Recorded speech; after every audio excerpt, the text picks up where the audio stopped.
اعوذ باللہ من الشیطان الرجیم، بسم اللہ الرحمن الرحیم۔ اللہ تبارک و تعالیٰ کے نام سے شروع جو بڑا مہربان اور نہایت رحم کرنے والا ہے۔ حدیث پاک میں آتا ہے کہ جب رسول پاک صلی اللہ علیہ وآلہ وسلم نے اپنی شہزادی بی بی فاطمہ الزہرا کو مولا حسین پاک کی شہادت کی خبر دی اور بتایا کہ حسین پاک پر کس طرح مصیبتیں اور مشکلیں آئیں گی، تو جب رسول پاک کی پیاری بیٹی بی بی فاطمہ الزہرا نے یہ سنا کہ میرے لخت جگر پر کتنی زیادہ مصیبتیں آئیں گی اور کس طرح میرا لال 3 دن پیاسا رہے گا اور پھر کس طرح اس کو بے دردی کے ساتھ شہید کیا جائے گا، یہ بات سن کر بی بی فاطمہ الزہرا زاروں قطار رونے لگیں اور رسول پاک صلی اللہ علیہ وآلہ وسلم سے کہنے لگیں کہ اے بابا جان، میرے لال پر یہ واقعہ کس زمانے میں پیش آئے گا؟ تو رسول پاک صلی اللہ علیہ وآلہ وسلم نے فرمایا کہ جب تیرے لال پر یہ زمانہ آئے گا تو اس وقت اس کے پاس نہ میں ہوں گا، نہ تو ہوگی اور نہ ہی علی ہوگا۔ یہ بات سن کر بی بی فاطمہ الزہرا اور زیادہ شدت سے رونے لگیں اور بے قرار ہو گئیں اور پوچھنے لگی کہ اے ابا جان، تو پھر میرے حسین پر رونے والا کون ہوگا؟ تو رسول پاک صلی اللہ علیہ وآلہ وسلم نے فرمایا کہ اے فاطمہ، میری امت کی عورتیں میری اہل بیت پر روئیں گی اور میری امت کے مرد میری اہل بیت کے مردوں پر روئیں گے۔ اے فاطمہ، جب قیامت کا دن ہوگا تو عورتوں کی شفاعت تم کرنا اور مردوں کی شفاعت میں کروں گا، اور جو مصیبت حسین پر روئے گا ہم اس کا ہاتھ پکڑ کر اس کو جنت میں داخل کریں گے۔ اے فاطمہ، قیامت کے دن تمام آنکھیں رو رہی ہوں گی، لیکن جو آنکھیں مصیبت حسین سن کر روتی ہیں، قیامت والے دن وہ آنکھیں خوشحال ہوں گی اور جنت کی نعمتوں کی ان آنکھوں کو خوشخبری دی جائے گی۔ پیارے دوستو، آج کی اس ویڈیو میں ہم آپ کو سفید کبوتر کا ایک ایسا واقعہ سنائیں گے جسے سن کر آپ کی آنکھوں میں بھی آنسو آ جائیں گے اور آپ بھی رونے لگ جائیں گے۔ کبوتر ایک ایسا پرندہ ہے جس کو ہر کوئی پالنا پسند کرتا ہے اور جس سے لوگ محبت بھی کرتے ہیں۔ پیارے دوستو، یہ واقعہ سن کر آپ بھی کبوتروں سے محبت کرنے لگیں گے۔ 61 ہجری 10 محرم الحرام کے دن میرے مولا حسین پاک کا سر تن سے جدا کر دیا گیا۔ جب رسول پاک صلی اللہ علیہ وآلہ وسلم کی پیاری شہزادیوں کو قید کر لیا گیا تو آسمان بھی مولا حسین کی شہادت پر رو رہا تھا۔ 10 محرم کی رات ایک سفید کبوتر کربلا میں سے گزر رہا تھا۔ جب اس کبوتر نے دیکھا کہ رسول پاک کے نواسے کا جسم تنہا کربلا کی تپتی ریت پر پڑا ہوا ہے، وہ کبوتر چیختا اور روتا ہوا زمین کی طرف آنے لگا اور دوسرے پرندوں سے کہنے لگا کہ قیامت آ گئی ہے، رسول پاک کے پیارے نواسے مولا حسین کو شہید کر دیا گیا ہے۔ اور اس طرح باقی کبوتر بھی کربلا میں آ کر پھرنے لگے اور مولا حسین پاک کے غم میں رونے لگے، اور اس کبوتر نے اپنے آپ کو مولا حسین پاک کے خون میں تر کر لیا اور واپس اڑ گیا اور اڑ کر مدینہ پاک پہنچا اور رسول پاک صلی اللہ علیہ وآلہ وسلم کے سبز گنبد کے ارد گرد طواف کی طرح چکر کاٹنے لگا، اور اس کبوتر کے پروں سے خون کے قطرے ٹپک رہے تھے۔ جب مدینے کے لوگوں نے اس کبوتر کو دیکھا تو وہ لوگ حیران و پریشان ہو گئے، اور اس کے بعد پھر جب لوگوں کو پتہ چلا کہ کربلا میں امام حسین پاک کو شہید کر دیا گیا ہے تو پتہ چلا کہ یہ کبوتر رسول پاک صلی اللہ علیہ وآلہ وسلم کے روضے پر کیوں آیا ہے۔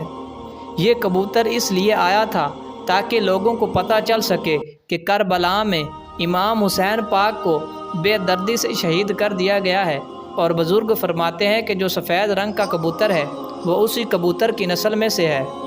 اسی لیے اللہ تبارک و تعالیٰ نے ان سفید کبوتروں میں بہت زیادہ برکت رکھی ہے۔ تاریخ میں لکھا ہے کہ مدینہ پاک کے ایک گاؤں میں سیام نام کا ایک یہودی تھا، اور اس کی ایک بیٹی تھی جو بہت ہی زیادہ خوبصورت تھی، اور اچانک اس کی بیٹی کو بوڑھ کا مرض ہو گیا، جس کی وجہ سے اس لڑکی کے ہاتھ پاؤں نے اور آنکھوں نے کام کرنا چھوڑ دیا اور وہ لڑکی معذور ہو گئی۔ تو اس لڑکی کو دیکھ کر اس کے رشتہ دار اور آس پاس کے لوگ اس لڑکی سے نفرت کرنے لگے، اور لوگ یہ باتیں کرنے لگے کہ کہیں یہ مرض ہمیں بھی نہ لگ جائے۔ تو وہ یہودی اپنی بیٹی کو لے کر مدینہ پاک سے بہت دور چلا گیا، اور دور جا کر اس یہودی نے ایک باغ کے اندر اپنی رہائش کر لی، اور یہ یہودی سارا دن شہر میں جا کر کام کرتا اور شام کو اپنی بیٹی کے پاس واپس لوٹ آتا۔ اور ایک دن وہ یہودی کام میں اتنا مصروف ہو گیا کہ وہ شام میں اپنے گھر واپس نہ آ سکا، تو اس کی بیٹی پریشان ہو گئی اور رونے لگی کہ میرا باپ ابھی تک گھر واپس کیوں نہیں آیا۔ اور وہ لڑکی اپنے باپ کو ڈھونڈنے کے لیے گھر سے نکل پڑی اور ایک درخت کے نیچے جا پہنچی۔ اس لڑکی نے محسوس کیا کہ اس کے آس پاس ایک پرندے کے کراہنے کی آواز آ رہی ہے، اور اس پرندے کی چیخ اور اس پرندے کے کراہنے میں اتنا درد تھا، اور وہ لڑکی اپنے آپ کو گھسیٹتے ہوئے اس آواز کے پیچھے جا پہنچی۔ یہ لڑکی دیکھ نہیں سکتی تھی، لیکن اس لڑکی نے محسوس کیا اور اپنا سر اوپر اٹھایا، اور اس نے محسوس کیا کہ درخت کے اوپر ایک کبوتر بیٹھا ہوا ہے، اور اس سفید کبوتر کے پروں سے خون ٹپک رہا تھا، اور خون کا ایک قطرہ اس لڑکی کی آنکھوں پر جا گرا۔ تو اللہ تبارک و تعالیٰ نے امام حسین کے خون کے صدقے اس لڑکی کو بینائی عطا فرمائی، اور وہ لڑکی ٹھیک ہو گئی اور دیکھنے لگی۔ اور جب اس نے اوپر درخت کی طرف دیکھا تو اس نے دیکھا کہ ایک کبوتر خون کے اندر لتھڑا ہوا ہے، اور خون کے کچھ اور قطرے اس لڑکی کے جسم پر گرے۔ تو اس لڑکی نے ان تمام قطروں کو اپنے جسم پر مل لیا۔ جیسے ہی اس لڑکی نے ان تمام قطروں کو اپنے جسم پر ملا، وہ لڑکی بالکل ٹھیک اور تندرست ہو گئی، اور اس خون میں ایسی شفا تھی کہ وہ لڑکی پہلے سے بھی زیادہ حسین ہو گئی۔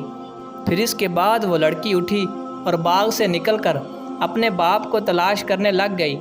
تو وہ لڑکی نے کیا دیکھا کہ سامنے سے اس کا باپ آ رہا ہے۔ تو جب اس کے باپ نے اس لڑکی کو دیکھا تو اس سے پوچھنے لگا کہ اے بیٹی، تم کون ہو؟ یہاں پر اس باغ کے اندر میری ایک بیٹی رہتی ہے، اور میں اس کو چھوڑ کر گیا تھا، لیکن اب وہ اپنے کمرے میں نہیں ہے اور مجھے میری بیٹی نہیں مل رہی۔ اے بیٹی، کیا تمہیں پتہ ہے کہ میری بیٹی کہاں ہے؟ تو وہ لڑکی رو کر اپنے باپ کے سینے سے لگ گئی اور اسے کہنے لگی کہ اے بابا، میں ہی آپ کی بیٹی ہوں، اور اب میں ٹھیک ہو گئی ہوں۔ یہودی یہ بات سن کر بہت زیادہ خوش ہوا اور اس کی آنکھوں میں آنسو آ گئے۔ تو وہ یہودی اپنی بیٹی سے کہنے لگا کہ اے بیٹی، تم صحت یاب کیسے ہو گئی ہو؟ تو اس لڑکی نے اپنے باپ کو پورا واقعہ سنایا اور اپنے باپ کو اس درخت کے نیچے لے گئی۔ تو یہودی اس سفید کبوتر سے کہنے لگا کہ اے پرندے، تیرے اس درد کی وجہ کیا ہے، اور تیرے پروں سے ٹپکنے والا یہ مبارک خون کس کا ہے؟ تو وہ کبوتر اس یہودی سے کہنے لگا کہ یہ خون رسول پاک صلی اللہ علیہ وآلہ وسلم کے نواسے امام حسین کا ہے، جس کو کربلا میں شہید کر دیا گیا ہے، اور یہ اسی خون کی برکت ہے جس کی وجہ سے اللہ پاک نے تیری بیٹی کو شفا عطا فرمائی ہے۔ یہودی یہ بات سن کر اسی وقت مسلمان ہو گیا۔ تو جب بھی کوئی شخص اس یہودی سے مسلمان ہونے کی وجہ پوچھتا تو وہ یہودی اس کو یہ پورا واقعہ تفصیل کے ساتھ سنا دیتا کہ کس طرح امام حسین پاک کے خون کی برکت سے اللہ پاک نے اس کی بیٹی کو شفا عطا فرمائی ہے۔ سلام ہو مولا حسین پاک کی شہادت پر، اور سلام ہو رسول پاک کی آل پر، جن کی وجہ سے آج ہمیں یہ دین ملا، اور مولا حسین پاک کی اس قربانی کی وجہ سے ہی آج دین اسلام ہم تک پہنچ پایا ہے، اور مولا حسین پاک نے اپنے آپ کو شہید کروا کے اپنے نانا کے دین کو بچایا۔ سلام ہو مولا حسین پاک کی شہادت پر۔ پیارے دوستو، یہ دین ہم تک یوں ہی نہیں پہنچا، اس کے پیچھے مولا حسین نے بہت ہی قربانیاں دی ہیں، اور ہمیں چاہیے کہ ہم مولا حسین پاک کی ان قربانیوں کی لاج رکھیں، اور ہم بھی اس دین کی حفاظت کرنے والے بن جائیں۔